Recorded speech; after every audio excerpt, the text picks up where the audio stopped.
Assalamualaikum warahmatullahi wabarakatuh. Harkahun. Waalaikumsalam warahmatullahi ta'ala wabarakatuh. Harkafuchuun dhowwameera. Luka fuuni.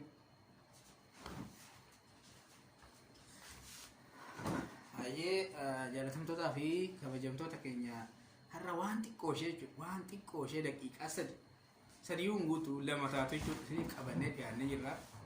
Wanti kunillee xiqqaattu malee wanti isheen qabattee jirtu waan baay'ee guddaa fi barnoota irraa argattan jennee abdadhaa. Inshaallah hanga barnootaa fi keenyatti deebinutti isin akkasin dhaggeeffattan kabajaan isin gaafannaa. Barnoonni keenya isiniif dabarsuuf deemnu gaafii fi deebiidha.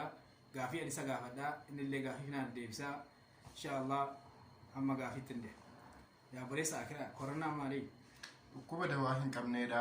Dhukkubni dawaa hin qabne kun eessaa dhufe sila? Chaayinaadhaa dhufee. Balaa jala fidanii Addunyaa fuufee. kan sodaatan rabbi moo kooreenaadha sila? Rabbiin tokkichaa. Erga kan sodaatan rabbiin tokkicha ta'e maaf ajaja rabbii dagattarree? Eeyyeen dhugaa jette rabbiin nuuf haadisuu. Hayyee egaa masjiida cuftan banaati rabbiin qofaaf gabroomaa kaa? Tole qomoo. Yaa obboleessa akira waan nama ajaa'iba. Dawaa kooranaatu argame. Maal jetta dhugaa jettaayi? Eeyyee obboleessa kiyya dhugaan jedha. Maal fayyida? Maal fayyadde hoggaa nama gaafatu baay'ee namatti tola. Na dhaggeeffadhu gaasittanii. Hayyee. Maal seeta? Yaa obboleessa akira. Dawaansa dawaa abboo asuma gabaabumatti argamudha. Maa inni yoo itti dawaansa masjiida rabbii cuftan banaati. Onnee qulqulluudhaan rabbii keessan qofaaf gabrooma. Dawaansa kana yaa obboleessa akira. Eeyyeen dhugaa jette namni rabbii ofiif gabroome akiraa ofiif qaroomuudha. Hayyee kan nuti isiniif dabarsinu kanuma isiniin jedhaa. Wanna biraa yoo qabaatte jiraaf naaf dhiyeessii yaa obboleessa akira. Hayyee kabajamtootaa fi hordoftoota keenya viidiyoon ammoo hojjenne kan ergaa xiqqoollee taatu waa irraa hubattu waa irraa barattu jenneeti abdanna. Akkasumas haala yeroo irratti wantoota garaagaraa gara fuulduraatti waan isiniif dhiyeessinu waa baay'ee qabannee dhufaa jirra. Akkasumas YouTube chaanalii koos kan saas deemtanii subscribe like share gootanii akka nu jajjabeessitan abdii isinirraa guunna. Abdii guutuu isinirraa qabna. Assalaamu alaikum warahmatullahi ta'ala wabarakaatu.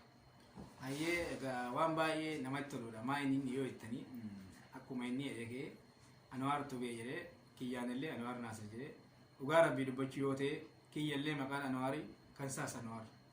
Garuu maali hiriyummaa fi artii ni goona jennee itti yaadnee waan waliin hojjechaa jirruuf ta'a jechuudha. Kanaaf maqaan keenya tokko hojjaan keenyallee gara fuulduraatti waliin tokko kaayyoo nuti qabannee jirrus tokko.